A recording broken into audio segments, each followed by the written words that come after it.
captive ring tool. It's a new tool that you guys haven't used yet as far as woodworking. All right. You guys have been doing a lot of lathe projects using the standard tools, doing your normal pens, pencils, little baseball bats, things like that, duck culls, all that stuff you're interested in. The captive ring is actually it's a design element that you can incorporate into any project on the lathe, whether it's big or small. Okay. This is a pencil cup here that I created earlier with a captive ring. There's a lot of student interest in this type of stuff. Austin, can you go show that to the camera so they can actually see up close what we're doing here? Some projects in the past that we've had is some cups with captive rings. Here's an actual kind of a baby rattle with a captive ring. This is just my general sample that I have here.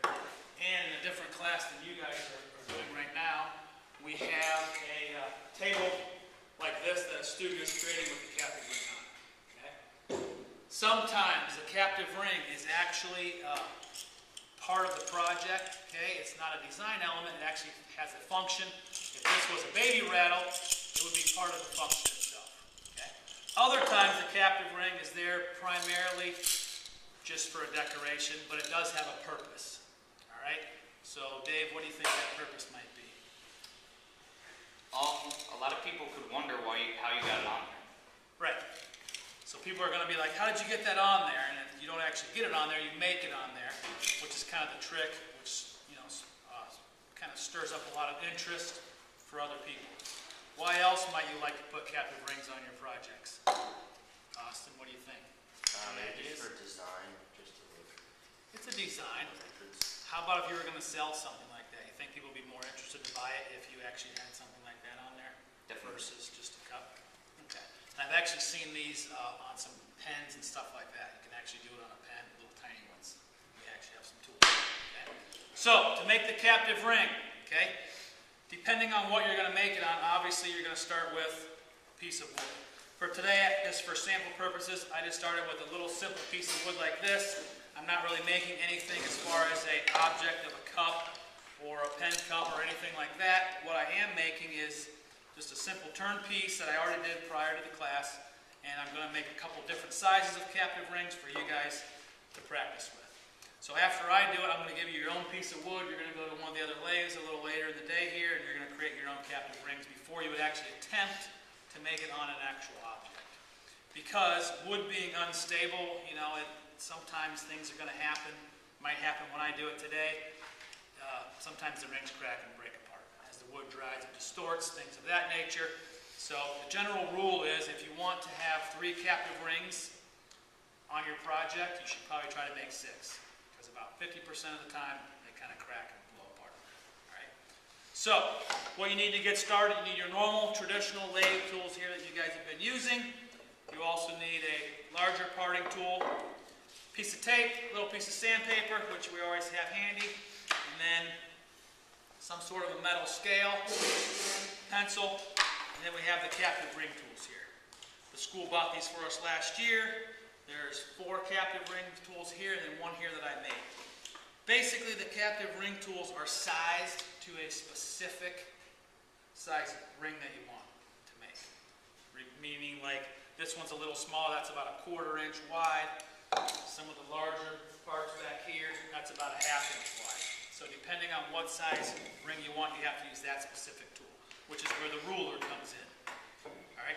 So I've already turned this around. I got my lathe all set up, ready to go. Got my safety glasses on. Everyone else has theirs on. If I wanted to make a 3/8 inch captive ring, which is what that opening is right there, I would mark a couple spots randomly where I would like that are 3/8, and I'm going to try to make a 1/4 inch captive ring too, which that's the 1/4 inch. So I mark a couple spots right there. See those right there? I will turn on my lathe, hopefully. Mark it again so it's really obvious. Turn on my lathe. I'll transfer those marks.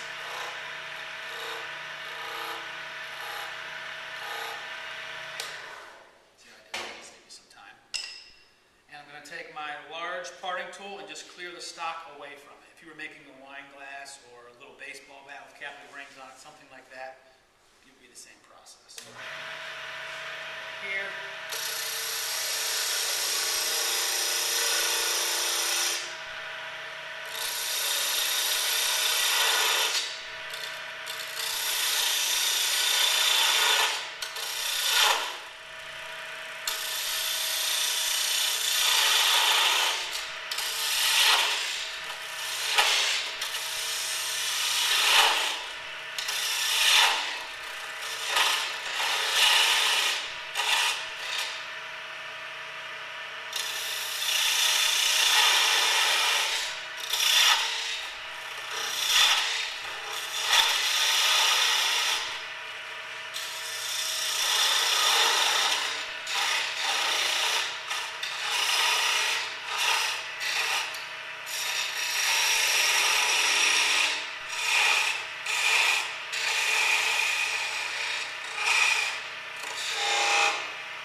Alright, so I made my potentially 3 spots where my captive rings are going to be.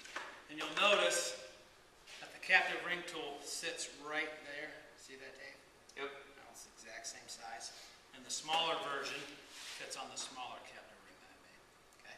Now, if I made a captive ring right here and then turn these down later, what do you think the ring would actually do? It would come off, which kind of defeats the purpose of captive ring. So what do you think I should do to these 3 potential rings right now? What's that, Austin? Mark them. What do I have to do to make it where they're smaller? If this ring was bigger than my outside diameter, it would just fly right off, right? So to make sure it stays on, exactly, I'm going to turn it down a little bit beyond that outside diameter where the rings are going to be. It's a pretty key point.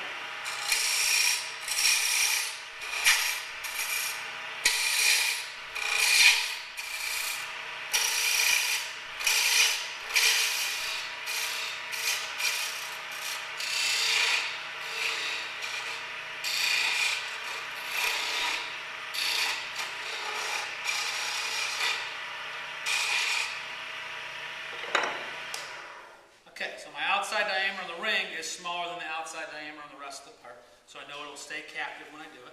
I'm going to take my tool now, I'm just going to kind of set it on the tool rest just like any other tool. I'm going to rock it back and forth, flip it over and rock it back and forth the other way. It'll kind of make almost a complete ring.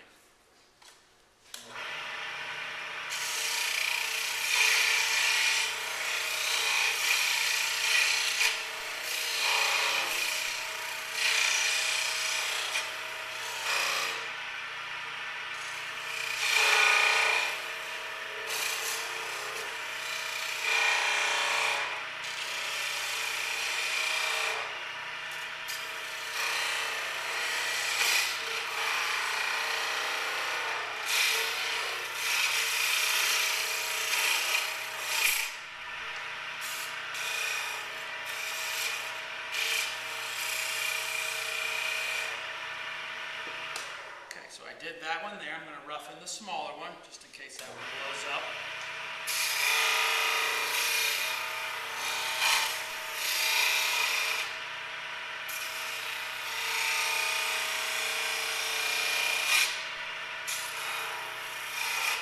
I'll take a little parting tool here, clear some of that stock away.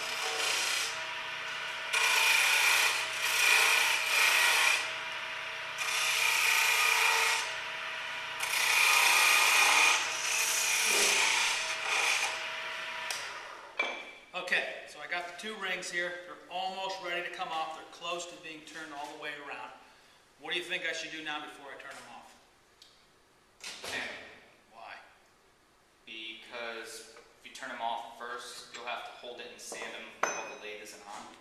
Right on. If I turn these so they're free, I can't use the sandpaper and actually use the machine to help me sand. So I'm only going to sand with 80 real quick, just for demonstration purposes. You guys would go through all of your whole grits, 80, 120, 150, all the way to 220. If you don't sand it now, you're going to have a hard time when you get done.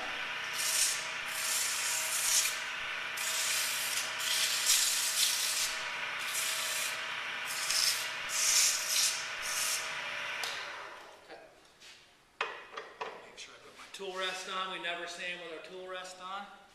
So I'm going to take this, go back to my tool, work it around.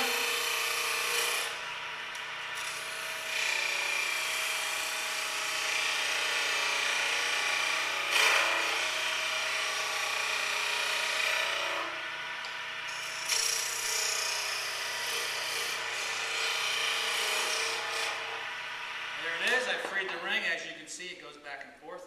At this point, I want to clean up underneath it and around the sides of it, so I just shove it to one side. I'll take a little piece of masking tape just to hold it over there. If I can get that to work. There we go. I'll just put a little piece of tape here. You don't want to hit it with a tool because it could explode. Bring it back into position. Always turn my hand, make sure it's not going to hit the tool rest. Back on.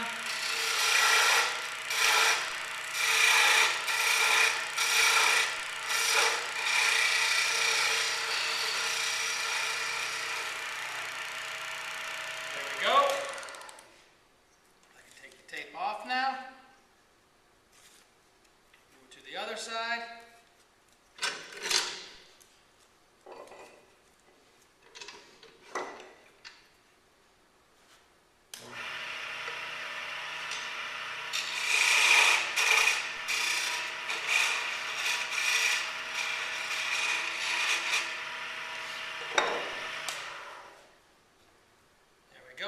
Captive ring. Right there. Who wants to try this one right here? I'll do it. There we go. Alright, got my glasses on. Good. It's pretty close, just right there in position. Yep, I'm just going to rock it back and forth and kind of work it out.